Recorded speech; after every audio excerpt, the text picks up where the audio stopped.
President Trump's America First agenda will be on full display Tuesday night during his State of the Union address.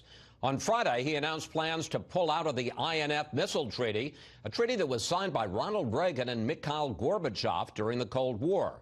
All this as Trump foreign policy is being questioned by some surprising people. Joining us now from Wisconsin, Republican Senator Ron Johnson, chair of the Homeland Security Committee. Senator, let me start with the most recent news. Both the U.S. and Russia have just announced that they are pulling out of compliance with the medium-range missile treaty. President Trump has been saying that the Russians have been violating that treaty for some period of time.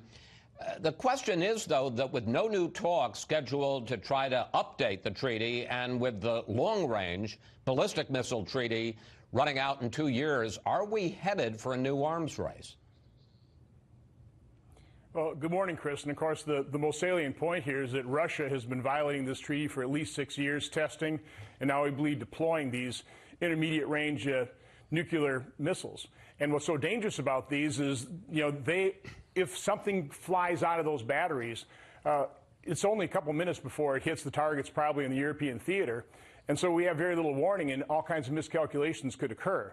So it's unfortunate that Vladimir Putin has taken this path and that he's been violating this treaty, but there's really no treaty in existence when one party is violating and not even admitting to violating it as well. So this is something that's just natural.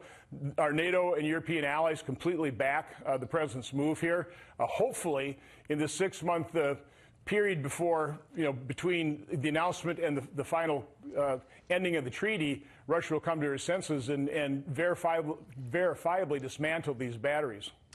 Let me turn to another subject. This week, most Republican senators broke with President Trump on his announcement of a quick withdrawal of some or all U.S. troops from Syria, about half from Afghanistan.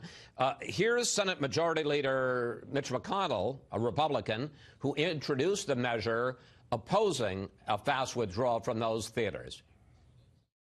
ISIS and al-Qaeda have yet to be defeated, and American national security interests require continued commitment to our missions there. Senator, you're one of 43 Republicans in the Senate who voted for the McConnell amendment opposing the president's announced policy. You say that we can't, and using your phrase, bug out of Syria, and to do so would be, quote, very unwise policy. Well, Chris, I can't tell you how many times I came on shows like this after President Obama decided to bug out of Iraq precipitously, and so that ISIS was able to rise from the thoroughly defeated ashes of al-Qaeda in Iraq. And I don't want to be making the same statement 6 months from now that we bugged out of Syria unwisely, and that ISIS has reemerged from the defeated ISIS or ashes of ISIS in Syria. We met, a bipartisan group of senators met with the co-chair of the Syrian Democratic Coalition, Ms. Ahmed. And, she had a very compelling case to make. They've got about 60,000 fighters. They represent about 4 million Syrians, about 2.5 million Kurds, and about 1.5 million Christians. And they want democracy. They want peace. And she made a very strong case of just having American military people present, not even involved in the fighting, but as advisors, goes a great deal toward providing this peace and stability for that part of Syria.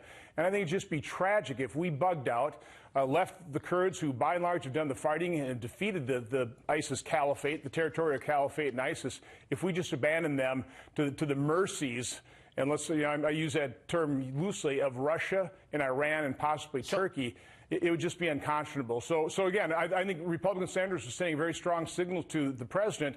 We don't want to see that happen, and I hope he is listening. So if he should be listening when there were 43 of the 53 Republican senators voted against his policy, which raises the question, how serious a split is there between Senate Republicans and the president on the Trump foreign policy?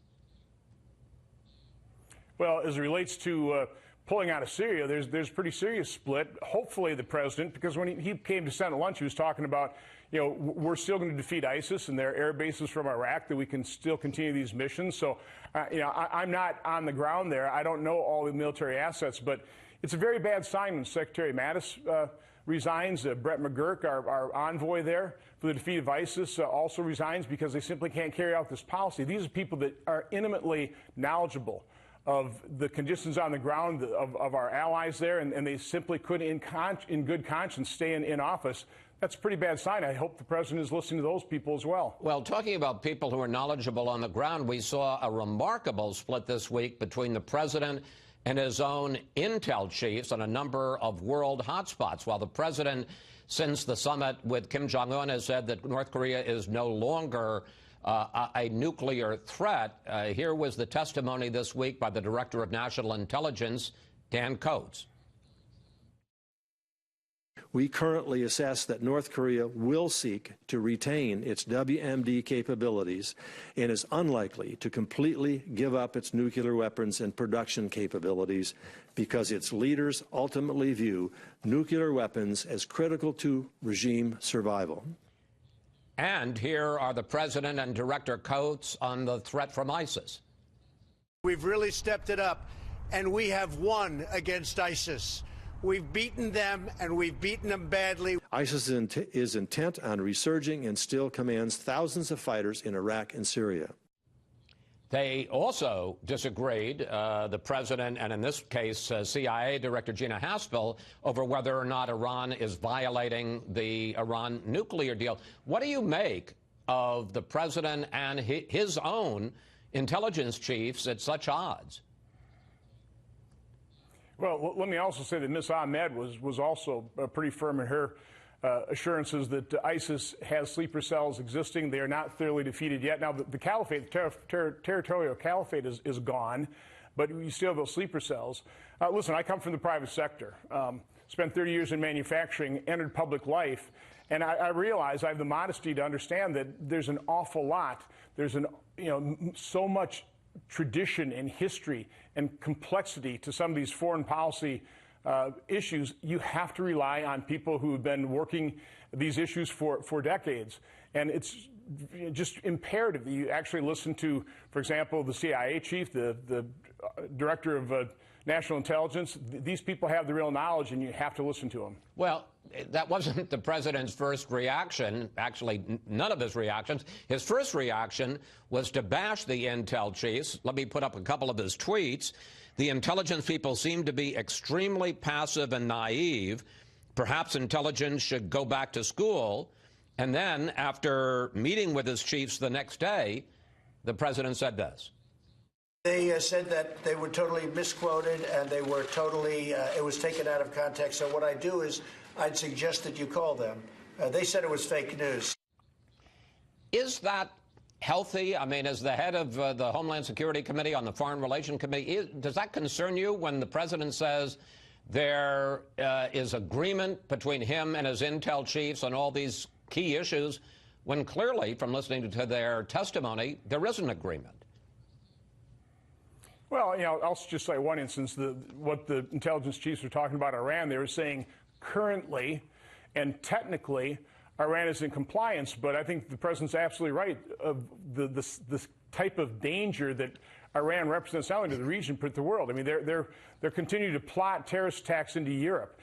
They obviously are fomenting the conflict in Yemen, and they are certainly not helpful in Syria. They are a real threat to Israel and to world peace and stability. So technically they may be in compliance with the agreement. Currently they may not be pursuing nuclear weapons, but they're still fomenting terror. They're still the largest state sponsor of terror in the world.